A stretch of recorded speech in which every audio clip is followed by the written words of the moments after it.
সিজদা করছেন, শুধু সুবহান রাব্বিয়াল আলা এতটুকু বলে উঠে যাবেন না, কমপক্ষে একটা দুটো দোয়া করেন, একটা দুটো দোয়া করেন সিজদায়, কারণ সিজদায় সবচেয়ে বেশি দোয়া কবুল হয়। আল্লাহ রাসূল সাল্লাল্লাহু আলাইহি ওয়াসাল্লাম বলেছেন, বান্দা সিজদায় আল্লাহর যত কাছে থাকে অন্য কোনোভাবে বান্দা এত কাছে আসতে পারবে না।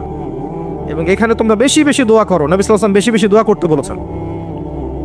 দোয়ার জন্যে হুজুর ডেকে এত খাওয়ানোর দরকার নাই, নিজে দোয়া করা শেখেন, নিজে দোয়া করা শেখেন, নিজের বাবার জন্যে, মায়ের জন্যে, আপনার আত্মীয় স্বজনের জন্য, আপনার নিজের জন্য, আপনার স্ত্রী সন্তানের জন্য, সমাজের জন্য, উম্মার জন্য, দেশের জন্য আপনি দোয়া করতে শেখেন।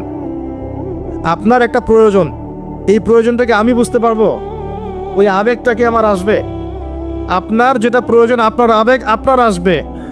আপনার সন্তান অসুস্থ, আমি কি বুঝবো সেই ফিলিংসটা কেমন? আপনি বুঝবেন সেই ফিলিংসটা কেমন।